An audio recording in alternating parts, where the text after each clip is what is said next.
ভাইয়া, আমাকে ছেড়ে দাও। তুমি আমার জামা খুলছো কেন? আমি তোমার বোন হই। চুপ, একদম চুপ। তুই আমার সৎ বোন। আহ! ভাইয়া, আমি ব্যথা পাচ্ছি। তোকে না বললাম চুপ থাকতে? বেশি কথা বললে কিন্তু বাসা থেকে বের করে দেব। আমি যখন অষ্টম শ্রেণীতে পড়ি, তখন আমি আমার নিজের ভাইয়ের কাছে প্রতিদিন রেপ হতাম। আমার যখন 3 বছর বয়স, তখন মায়ের সাথে বাবার ডিভোর্স হয়ে যায়। আমি আজও জানি না আমার বাবাকে। তারপর 3 বছরের মতো নানা বাড়ি ছিলাম। নানার বাড়িতে মোটামুটি সুখেই ছিলাম। মায়ের আবার বিয়ে হয় এক লোকের সাথে। তার আবার দুটো ছেলে। বড় ছেলের বয়স তখন ছিল 17 আর ছোটটার 12। তারা মায়ের সাথে আমাকে মেনে নেয়নি। মায়ের বিয়ের পর 1 বছরের মতো নানার বাড়ি ছিলাম। 1 বছর পর আমার নানি মারা যায় আর তখন আমি একা হয়ে যাই। আমার এক মামা, সে চাকরি সূত্রে ঢাকা থাকতো। তার পরিবার নিয়ে চিটাগাং। আর কেউ থাকতো না। বলে রাখি, আমার নানার বাড়ি খাগড়াছড়িতে। তখন মা আমাকে নিয়ে যায় তার সাথে। আমার নতুন বাবাটা কিছু না বললেও, কিন্তু তার ছেলেরা আমায় কোনো রকমেই মেনে নেয়নি। তারা ছোটবেলা থেকেই আমাকে মারতো। আমাকে কিছু খেতেও দিত না। তারা সবসময় আমাকে বকাঝকা করতো। এভাবেই আমার বেড়ে ওঠা। আমাকে মা স্কুলে ভর্তি করিয়ে দিল। সৎ বাবা আমাকে দেখতে না পারলেও ও কখনো বকাঝকা করেনি। আমার মাও আমার খুব বকতো। অনাদর অবহেলায় আমার বেড়ে ওঠা।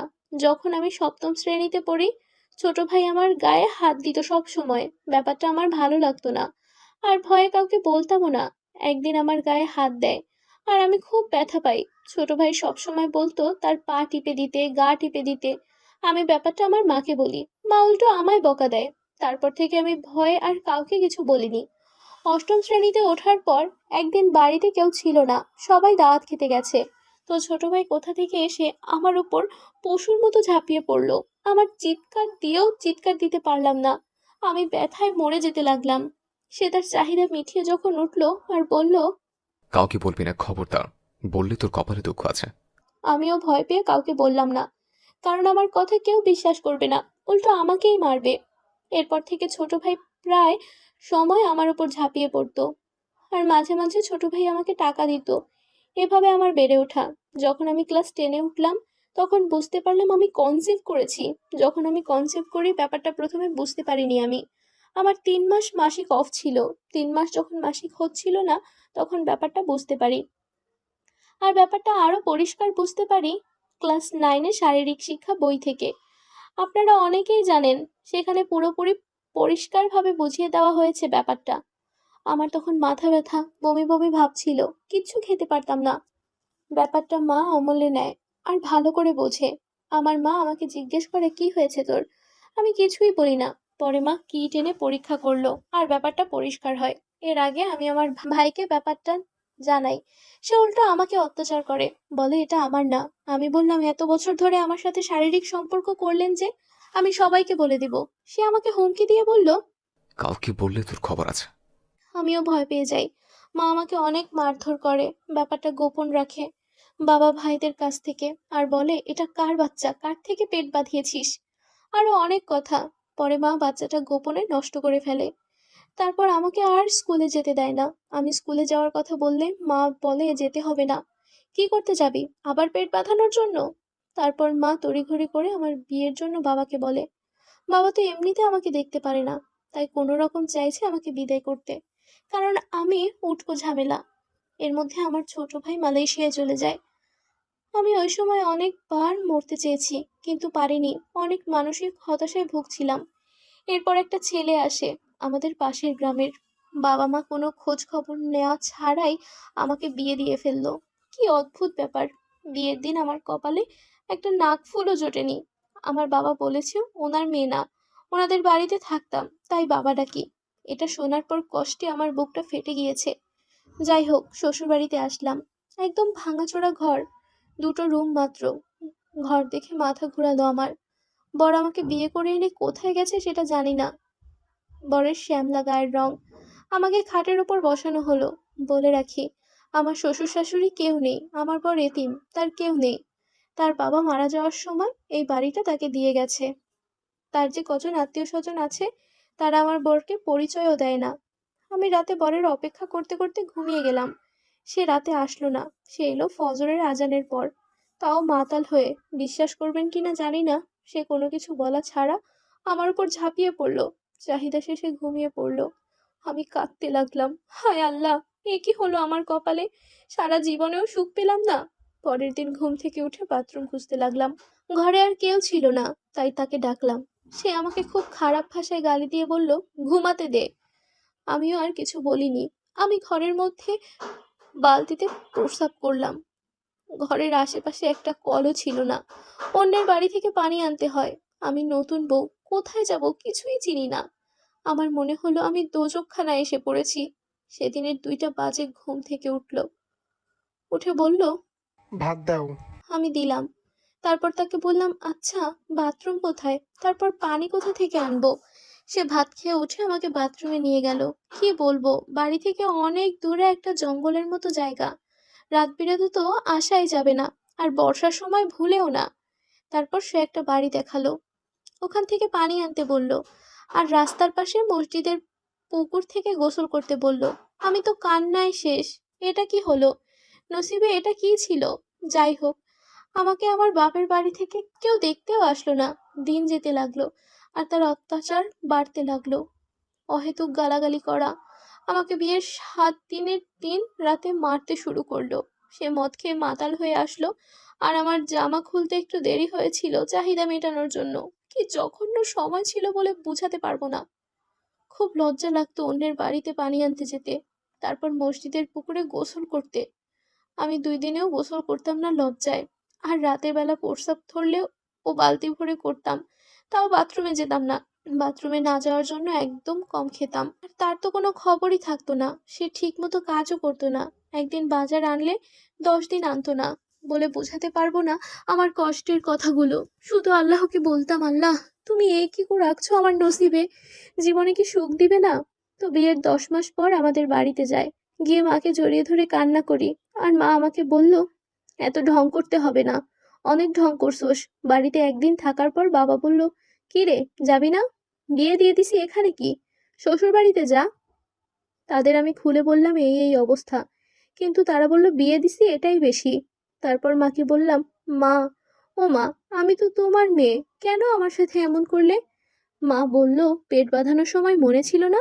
আমি এটা বলতে পারলাম না যে বাহিরের মানুষ না, ঘরের মানুষই করেছে।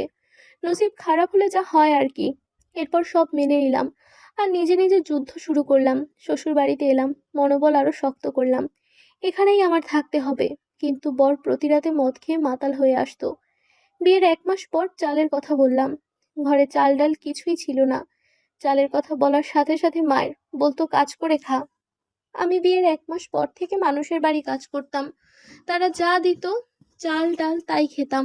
আমার মা আমার একটা বার খোঁজও নেয়নি। মানুষের ধান ঝাড়তাম, উঠান লিপতাম।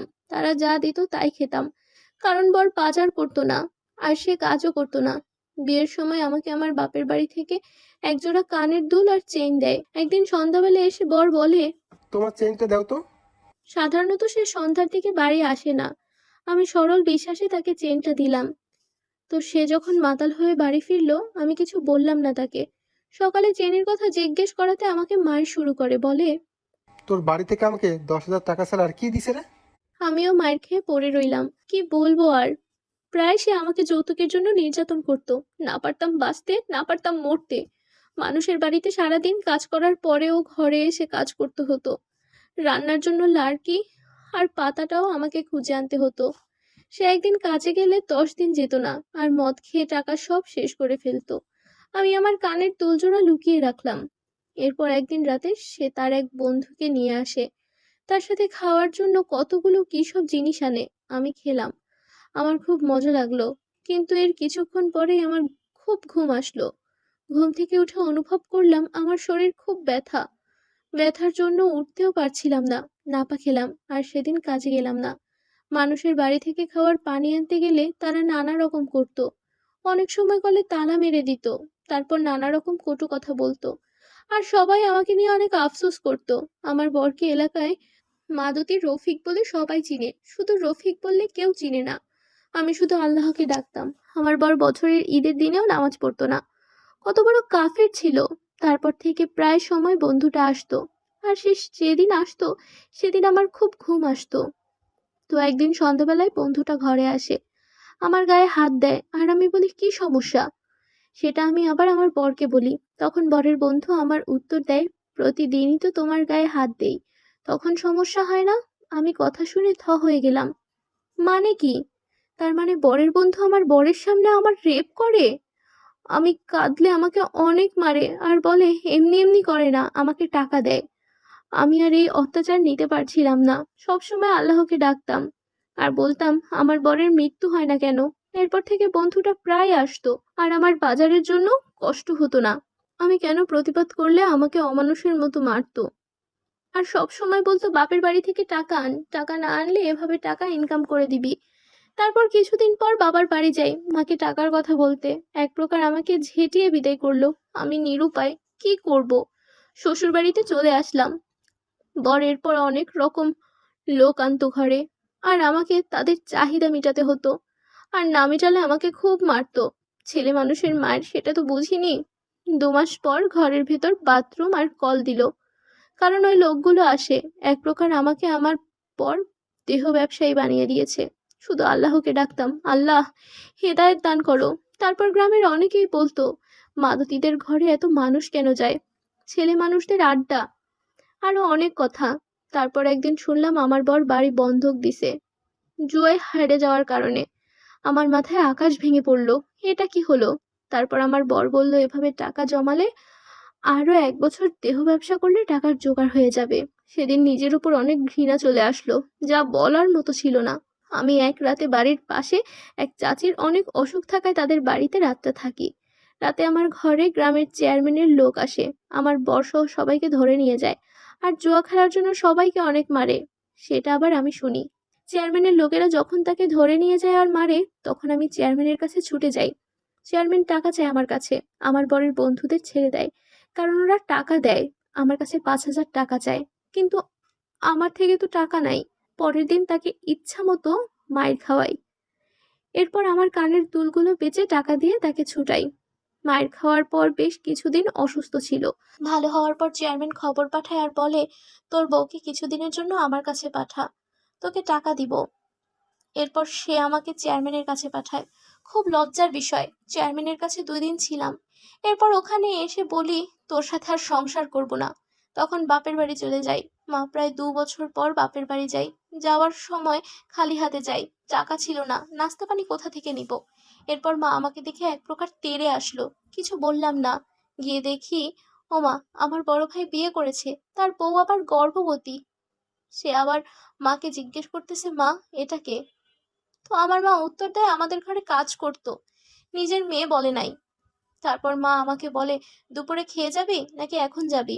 আমি আর কিছুই বলিনি, শ্বশুর বাড়ি চলে আসি। আসার পর বড় আমাকে খুব মারে, বলে মা তো জায়গা দিল না, গেলি কেন। আরো বলল আমার চুলোয় ছাড়া তোর আর কি কারোর কাছে জায়গা হবে। আরো অনেক বাজে বাজে গালি করলো। সে রাতে মরতে চেয়েছি, কিন্তু সাহসে দেয়নি। গ্রামের মোটামুটি সবাই আমাকে খারাপ বলতো, তেমন কেউ মিশতে চাইতো না। আর এদিকে বাড়ি বন্ধকের টাকার জন্য আসলো, বলল কিছু টাকা হলে দে কিস্তি হিসেবে। এসে ওনারা আমাদের গালাগালি করে গেল। 80,000 টাকা ছিল বাড়ি বন্ধকের টাকা। এরপর আমার বড় অনেক পুরুষ আনে আর আমাকে তাদের চাহিদা মেটাতে বলে। যাই হোক, এরকম চাহিদা মিটিয়ে 10,000 টাকা জোগাড় হয়। আর তাকে বললাম যাও টাকা দিয়ে এসো। সে টাকা দিতে গিয়ে একদিন আর আসলো না। আর এদিকে ওনারা টাকা দেওয়ার জন্য অনেক কথা বলল আর বলল টাকা না দিলে কালকে বাড়ি থেকে বের করে দিবে। বর আসলে আমি জিজ্ঞেস করলাম ওনাদের টাকা দিলে না? বর বলল জুয়া খেলে ফেলেছি তাই টাকা নাই, কই থেকে দিব? সমস্যা নাই, আজকে 10 জন আসবে, 500 করে দিলে 5,000 হবে। তুই শুধু 2 দিন একটু কষ্ট করবি। বিশ্বাস করেন সেই রাতে অমানবিক নির্যাতনের শিকার হয়েছি আমি। প্রচুর রক্তপাত হয়েছে, কিন্তু আমাকে সে ডাক্তারের কাছে নিল না। সারাদিন কষ্ট করলাম, শুধু রক্ত যাচ্ছে, বন্ধ হচ্ছে না। আমার বড় অমানুষটা আমার অসুস্থতা দেখেও রাতে 3 জন আনলো। তারা কোনো কিছুই মানলো না। অনেক কেঁদেছি, চিৎকার করেছি, উল্টো অনেকগুলো মার খেতে হলো। আমার বর মাতাল, সে কি বুঝবে। তারপর আর জানি না, নিজেকে হাসপাতালে দেখতে পেলাম। এক আয়া বলল আমাকে নাকি ভোর 4টা বাজে হাসপাতালে এনেছে অজ্ঞান অবস্থায়। রক্ত দিয়েছে 1 ব্যাগ, আরো 2 ব্যাগের মতো দরকার। আমার বর আসলো, আমি তখনও কথা বলতে পারছিলাম না। সে আমায় বলল, নাটক করে উল্টে আর কত টাকা খরচ করছিস? আমি কেঁদে দিলাম। খুব ব্যথা হচ্ছিল গায়ে। বললাম তোর বিচার খোদাই করবে। বিকালের দিকে অবস্থা অনেক খারাপ হয়ে যায়। ইমার্জেন্সি চিটাগাং মেডিকেলে পাঠায়। এরপর লাপাত্তা হয়ে যায়। আপুটার মা আসে, কিন্তু দেখা করে চলে যায়। এরপর ওনার অবস্থার অবনতি হলে ওনার পরিবারের লোকদের ডাকে হাসপাতাল কর্মকর্তারা, কিন্তু কাউকে পাই না। আর আপুটাও বলে ওনার কেউ নেই। এরপর হাসপাতাল থেকে পুলিশ ডাকা হয়। পুলিশকে আপু সব বলে। আপুটার রক্ত শূন্যতা দেখা দেয়। এরপর রাত 2টোয় উনি চিটাগং মেডিকেলে মারা যান। মারা যাওয়ার আগে উনি এগুলো পুলিশকে বলেছিল। আর এই ঘটনা চট্টগ্রামের সংবাদপত্রে 2012-তে ব্যাপকভাবে ছড়ায়, দৈনিক আজাদিতে। আপুটার মা আপুটার লাশটা নেয়নি। ওনার বাড়িতে যোগাযোগ করা হলে কেউ যোগাযোগ করেনি। উনি যখন মারা যায় হাসপাতালে কেউ ছিল না ওনার, এমনকি ওনার মাও না। পরে মেডিকেলের কর্মকর্তারা পুলিশকে আবার খবর দেয়, আর ওনার লাশ পুলিশরাই দাফন করে। কারণ ওনার পরিবারের কেউই যোগাযোগ করেনি, আর যোগাযোগ করেও কাউকে পাওয়া যায়নি। হাসপাতালের বিলটা সরকার বহন করে। এরপর কেউ আর মামলাটা নিয়ে ঘাটেনি, কারণ পুলিশ তো টাকা ছাড়া নড়েও না। দোয়া করবেন আপুটার জন্য। পরিশেষে এটাই বলবো, সবাই সাবধান। দিন শেষে আমরা নারীরা অনেক অসহায়। আর অনেকেই বলে এটা কি সত্যি হতে পারে, তাদের বলবো, অনেক বোনই আছে যারা আপন ভাইয়ের দ্বারাও অনেকে রেপ হয়েছে, অনেকে আবার বাবার দ্বারাও। তাছাড়া সত্য মিথ্যা যাচাই করার দায়িত্ব আপনাদের দিলাম। ভালো থাকুন, সব সময় সাবধানে থাকুন। আপনার জীবনের কোনো গল্প থাকলে কমেন্ট করে জানাতে পারেন।